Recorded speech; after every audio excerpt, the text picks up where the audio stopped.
Welcome to my channel. Don't forget to like and subscribe. The alien woman's baby wouldn't stop crying until a human warrior intervened and everything changed. The city of Nerelia was carved from prisms of living crystal, towers that sang in the wind and avenues that glittered beneath twin suns. Yet in the midst of that beauty, sound was forbidden. Conversations were whispers, music was myth, and the laws of silence were so deeply ingrained that even laughter was treated as rebellion. It was said that too much noise would shatter the delicate balance of energy flowing beneath the crust, a balance that had sustained their people for millennia. And so, when the cries of a newborn echoed through the streets, the city seemed to flinch as though struck. The woman with the long ears pressed the infant against her chest, rocking, shushing, whispering prayers half forgotten. The child's small lungs produced wails that ricocheted off crystal walls, drawing stares from behind shuttered windows. Neighbors clamped their ears shut, muttered words like curse and omen, then scurried back indoors as though the sound itself might claw them open. "Please," she murmured, though whether to her child or her people she did not know. Her own voice quivered, thin and uncertain. She rocked him harder, swaying in rhythms she remembered from her mother's arms. But the baby only howled louder, tiny fists punching the air like a furious general. From a balcony above, an elder glared down, robes trailing like shadows. "Control him," the elder hissed, though not loud enough for others to hear. No one dared speak above the volume of a sigh, yet everyone could hear the baby. She tried humming, soft and steady. She tried bouncing, gentle and desperate. She even tried holding him upside down for a brief moment, an old superstition whispered by her grandmother, but he shrieked louder as if mocking the effort. Panic tightened her chest. She could feel the weight of the entire city pressing in, not from compassion but condemnation. By the fifth hour of ceaseless wailing, she thought she might unravel. Her long ears twitched at every sob, sensitive enough to catch every pitch and echo. Her legs ached from pacing, her arms burned from cradling, yet she would not put him down. The thought of leaving him to cry alone was unbearable, even if her people already treated him as an outcast. Then, above the drone of sobs, came a sound she did not expect. Boots. Heavy ones. Not the careful, silent sandals of her kind, but stomping, clanking, rhythmically annoying boots. She turned toward the edge of the plaza and froze. A figure limped into view, battered armor dull beneath the suns. A human. His helmet was tucked under his arm, his hair sweat-matted, his face smeared with the kind of soot that suggested he'd lost both a battle and his patience with laundry. He stopped, squinting toward her, then to the crying child, then back again. "So that's where the screaming's coming from. Thought I'd wandered into some kind of intergalactic alarm clock." The mother blinked. His voice was loud, careless, brash, almost cheerful. No one spoke that way here. The silence laws hung over every citizen like chains. Yet this man spoke, as if they were made of paper. She clutched her baby tighter. "You should go. His crying, it's dangerous. The currents." "Currents, schmorrents," he interrupted, waving one hand while plopping down on the steps near her. The crystal groaned under his weight, and used to such disrespect. He unstrapped a gauntlet, flexing calloused fingers. "Mind if I try?" She stared. "Try what?" Baby whispering. He reached out both hands like a man volunteering for a bomb disposal job he wasn't fully trained for. "Don't look at me like that. I've survived ambushes, minefields, and 3 weeks on rations that smelled worse than a dead drac beast. I can handle one squalling kid." The baby shrieked as though testing him. The human grinned, unfazed. "Yep, definitely got lungs. Good sign. Means he'll probably grow up to yell at people just like me." Despite herself, the mother let out a startled laugh, half hysterical, half disbelieving. No one had laughed near her child since his birth. Laughter had become a forbidden luxury. She hesitated, then finally extended the infant toward him. The warrior took the bundle with surprising care, adjusting his arms until the boy rested against his chest. His scarred face softened. His rough hands swayed with practiced rhythm. "Hey there, little soldier," he said softly, rocking the child. "You're safe now. Nothing to cry about. Unless you've seen my cooking. That would make anyone scream." And just like that, The wail stopped. The baby hiccuped once, blinked, and nestled into the crook of his neck. The silence that followed was unbearable in its weight. Neighbors peeked through cracked doors. Elders leaned farther from their balconies, and the mother's knees almost buckled. For the first time in hours, her son was calm. The human glanced up with a crooked smile. See, piece of cake. Either he likes me, or he's just stunned by how bad I smell. The mother pressed a trembling hand to her lips, torn between laughter and tears. She whispered, voice shaking, "How did you do that?" He shrugged, still swaying gently. Trade secret. Also, I think babies just sense when someone's too tired to fight them. The city, once humming with judgment, now stood in stunned silence. The child who had been called a curse rested peacefully in the arms of a foreign warrior. The mother, who had been drowning in despair, found herself staring at him with something dangerously close to hope. And somewhere beneath the crystalline ground, in the depths of currents long dormant, something stirred in answer to the sound that had broken their silence. The silence that followed the child's calm was not relief, but the kind of silence that smothers a city. The streets around the plaza were lined with faces peeking through crystalline shutters, every gaze fixed on the strange man, who now rocked the so-called cursed infant, as though he were nothing more than a restless puppy. The mother's long ears trembled as she took in the weight of it. The elders would not stay quiet for long. Already she could feel the ripples of alarm spreading through the city like cracks through glass. She opened her mouth to tell the human to leave, but he beat her to it. "Your people always this welcoming?" he asked, tilting his chin toward the shuttered homes. "I feel like I just joined the galaxy's least fun reality show." She blinked. "They are afraid." "Of a baby?"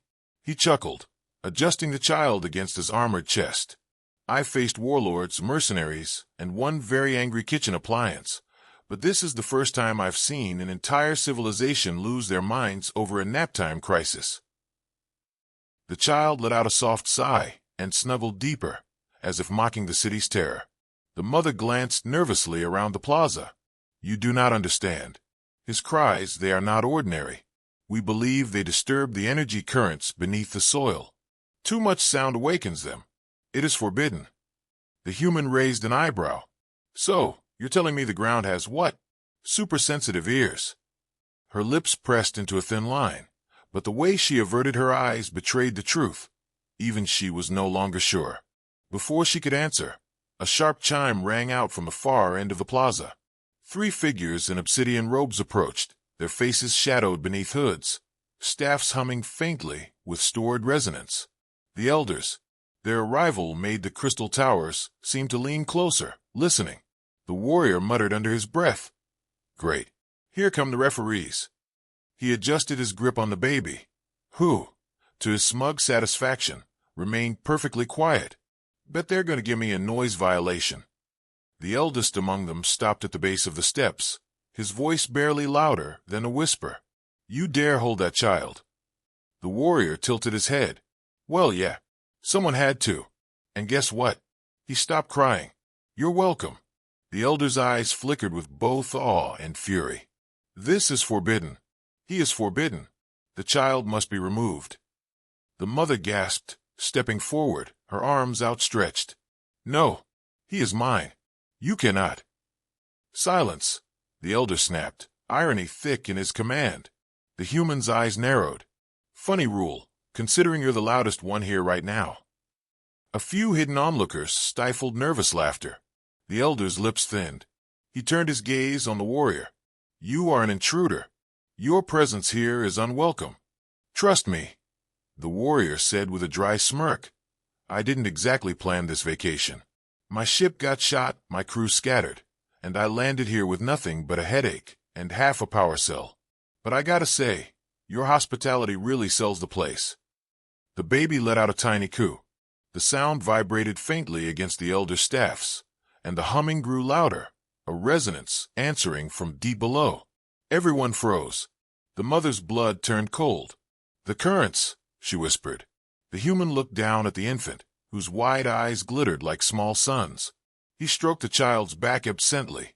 "Seems like your kid's got a fan club underground." The elder's robes shifted uneasily. One whispered to another, and their staffs dimmed as if in retreat. At last the eldest said, "This must be contained. The child cannot remain here. Nor can you." His staff thudded against the crystalline ground, sending a pulse through the plaza. The warrior rocked the baby faster, glaring. "You people ever consider that maybe the problem isn't the kid? It's the way you all treat him? He cries because he's scared, hungry, lonely. That's normal. You're the abnormal ones, acting like sound is poison." Gasps rippled through the hidden crowd. No one had ever spoken so brazenly against the silence law. The mother's ears twitched as her heart pounded. She was terrified, yet for the first time, someone voiced what she had always secretly wondered. The elder turned, his cloak sweeping. "You will come before the council. Both of you. The child as well. If you resist," his unfinished threat lingered heavy in the air. As the elders withdrew, the crowd dissolved into whispers, shutters slamming shut once more. The mother exhaled shakily, turning to the warrior. "You do not know what you have done. They will judge us." "Lady," he said, rising to his feet and balancing the child easily against one shoulder, "if I had a coin for every tribunal that's judged me, I'd be rich enough to buy an entire asteroid belt. Don't worry, I'll make it fun." "Fun?" she repeated, incredulous. "Sure. I'll crack a few jokes. They'll glare at me, maybe try to exile us, and then I'll come up with something clever. Worst case scenario, I get vaporized. Best case, they give me a medal." The mother covered her face, caught between horror and laughter. The baby gurgled, as though approving of his nonsense. Together they began the slow walk toward the council chambers, her heart hammering with dread, his stride loose with battle-hardened ease. Above them, the towers hummed faintly in resonance with the child's quiet breaths, a reminder that something vast and hidden stirred beneath their feet, listening.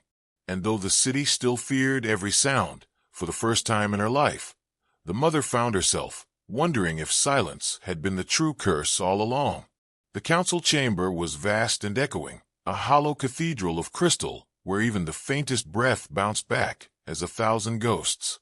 The mother kept her eyes lowered, clutching her hands together, her long ears trembling with every whisper that rippled across the gathered crowd. She had never stood here before. Only the condemned or the honored were summoned to this place, and she knew which of those two groups she belonged to. The human warrior, on the other hand, looked entirely unimpressed.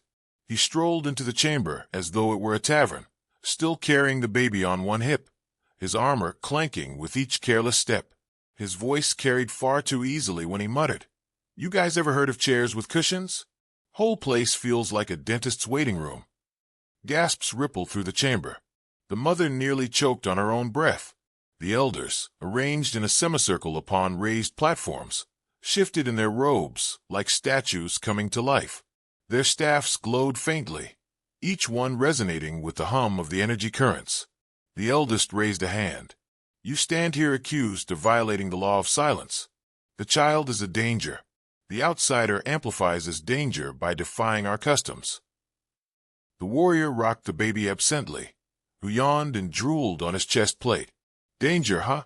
Looks more like indigestion to me. I'd suggest burping before you consider execution." The mother wanted to sink through the crystal floor, but something inside her flickered with strange amusement. Perhaps it was the absurdity of a battle-hardened human standing unafraid where she could barely breathe, or perhaps it was that his humor, reckless though it was, cracked through the suffocating fear like sunlight through storm clouds. The eldest slammed his staff once, the sound reverberating until the walls shivered. "You mock us." "Not at all," the human said with mock sincerity. "I'm just pointing out that if the universe ends every time a baby cries, we're all doomed. Trust me, I've seen armies collapse because someone didn't pack enough diapers. True story." The crowd stirred, torn between horror and something dangerously close to laughter. The mother caught sight of young apprentices covering their mouths to stifle giggles, their eyes bright with forbidden rebellion. The eldest ignored them. The child's cries awakened what must remain buried. Long ago, before memory was recorded, the ancients sealed the resonant machine beneath this world. Its power is drawn by sound. A whisper is safe. A cry is peril. If it awakens, all will be undone. The mother's heart lurched. She had heard fragments of these tales, stories dismissed as myth, but the way the staffs glowed at the elder's words made it feel far too real. The warrior snorted. "So, you've got a giant machine under your feet that runs on noise? That's actually kind of impressive. And dumb. Who builds a planet-sized speaker system and then tells everyone to shut up?" The baby stirred, letting out a small whimper. Instantly the staffs pulsed brighter, their resonance rising like a warning growl from the depths. The crowd gasped and pulled back. The mother reached forward, but the human lifted a hand casually. "Relax. He's just testing the acoustics." He patted the child's back gently until the whimper faded. The eldest leaned forward. "You see, he is cursed." His voice pulls at the machine.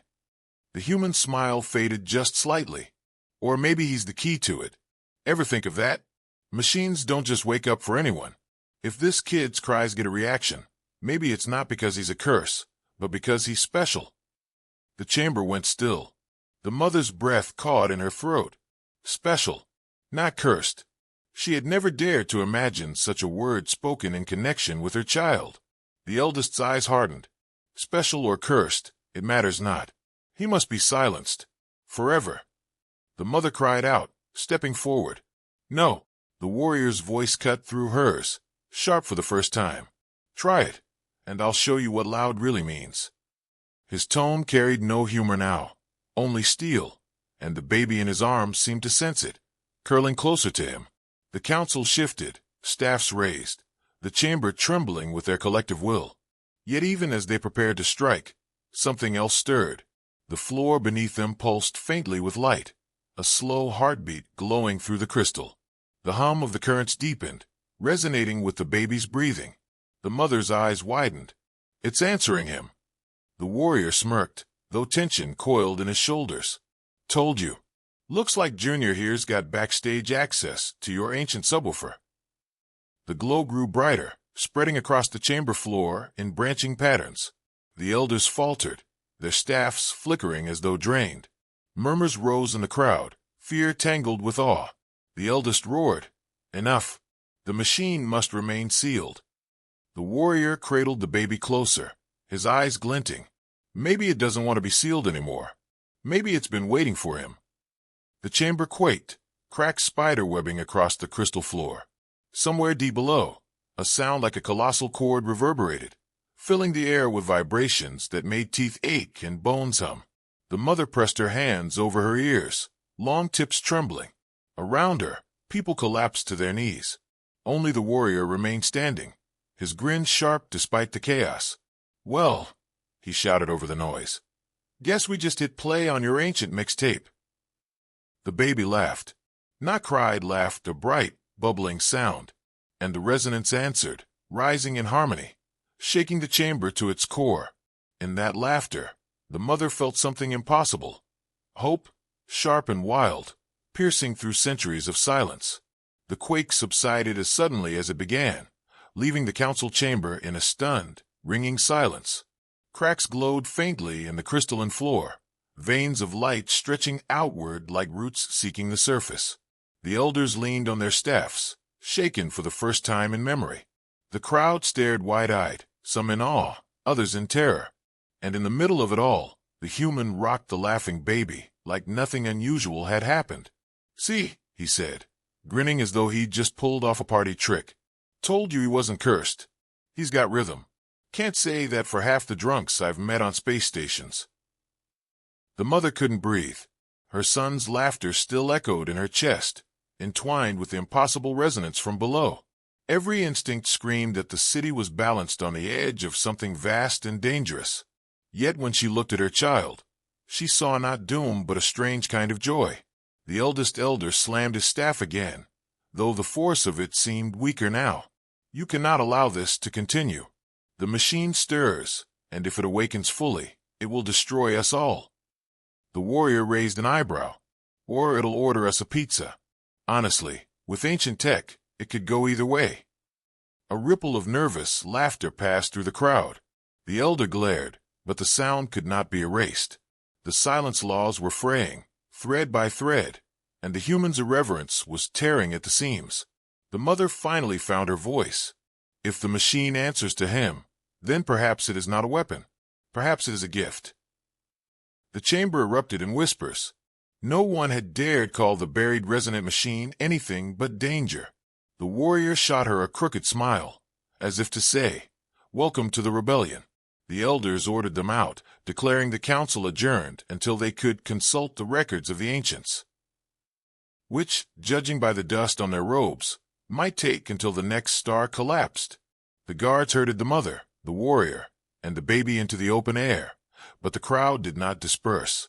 They followed, murmuring, watching, some faces filled with the same strange hope that had taken root in the mother's chest.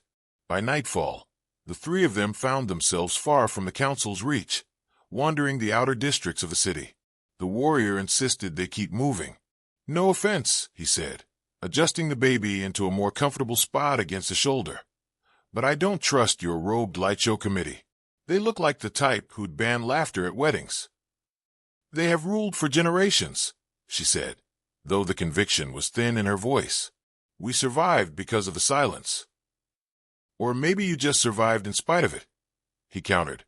"If staying quiet was the secret to survival, half the galaxy would be immortal by now. Trust me, I've met some chatty mercenaries who should have dropped dead years ago."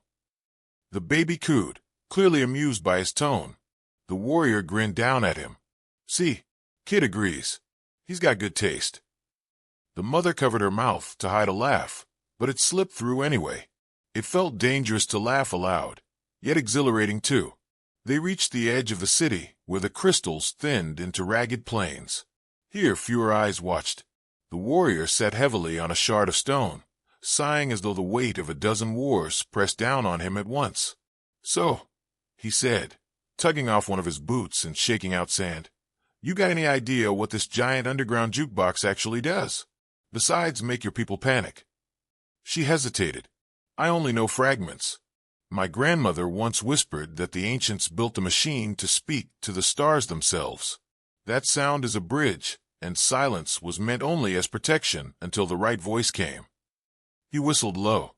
"Well, guess who just arrived with the right lungs?"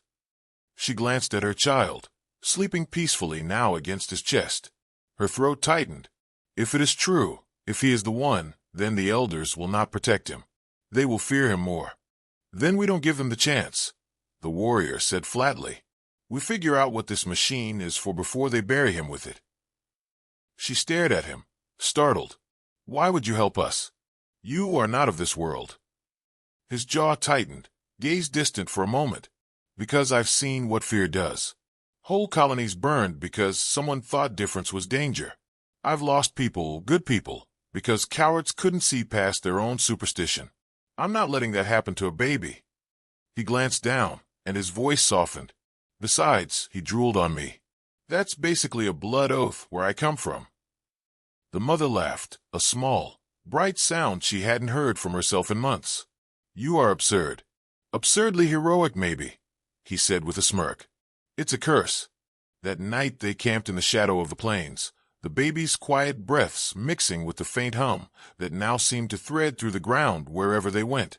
The warrior told stories, half true, half exaggerated, about battles with insectoid pirates and drunken bar fights on moons with low gravity. She listened, torn between disbelief and reluctant amusement. And when the baby stirred and whimpered in his sleep, the warrior soothed him with ease, whispering nonsense lullabies that made no sense, but worked anyway.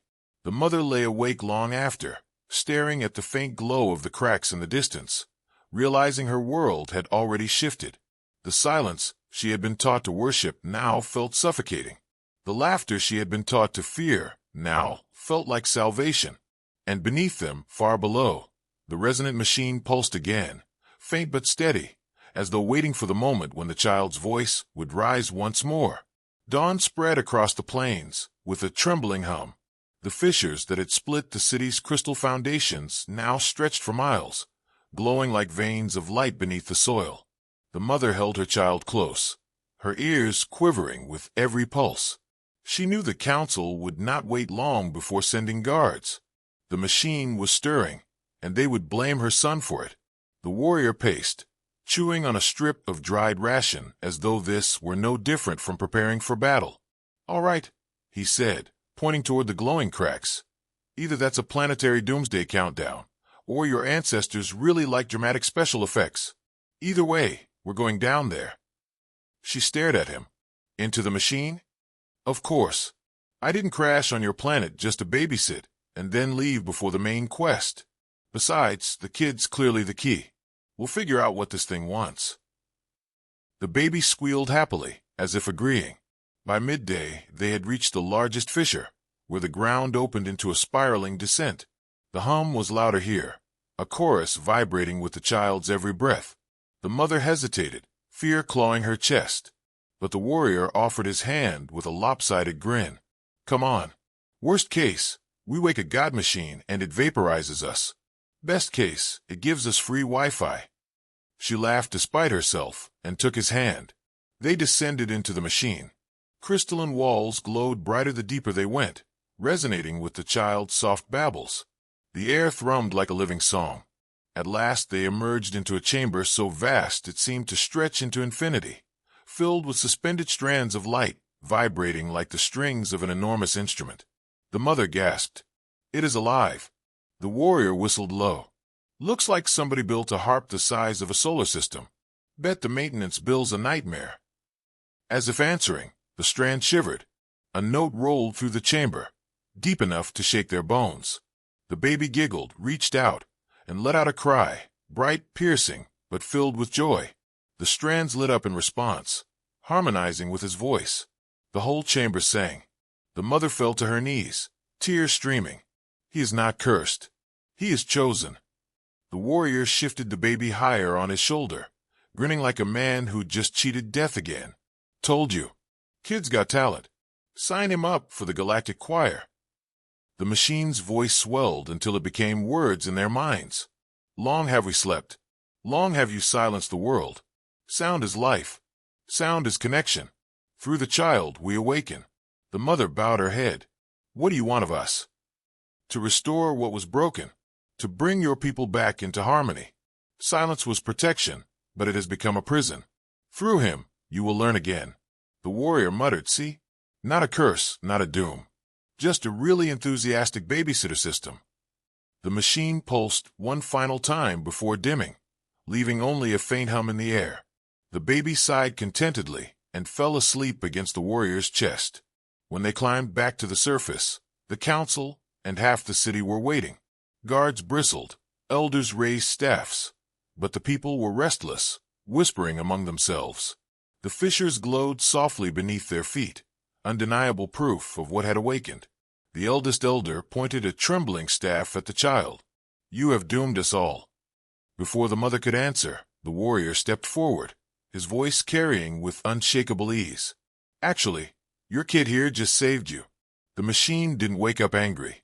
It woke up, well, hungry for connection. It wants you to stop being scared of your own voices. You've spent centuries whispering, and for what? To keep the world asleep? Newsflash, it's awake now. And it's not going back to bed. The crowd murmured louder. Some nodded, others looked torn. The mother lifted her son high, her voice steady for the first time. "He is not cursed. He is the bridge. Through him, we can live again." The silence laws cracked in that moment. Someone in the crowd laughed. Another shouted in joy. The sound swelled, voices rising together, a chorus the city hadn't heard in centuries. The machine below responded with a soft harmonic tremor, approval echoing through the ground. The elders could not fight it. Their staffs dimmed, their authority unraveling in the noise. The city belonged to its people again. The warrior, watching the scene unfold, let out a long sigh. "Well, looks like my job here is done. Kid saved the world, mom's a revolutionary, and I didn't get vaporized. I'd call that a win." He shifted his pack, clearly preparing to leave. The mother caught his arm. "You cannot go. Without you, none of this would have happened. You are part of this now." He studied her, the baby, the crowd that finally laughed without fear. For once, he didn't have a quip ready. He scratched his scarred chin, muttering, "I was never good at settling down." But his eyes softened. "Maybe I could try babysitting a little longer." The baby stirred, letting out a happy squeal that rippled through the earth like music. The crowd cheered, voices rising higher, no longer afraid. The mother smiled through tears. The warrior grinned crookedly. And for the first time, the city of Nerelia rang not with silence, but with song. The machine pulsed once beneath the surface, not in warning, but in harmony. The end.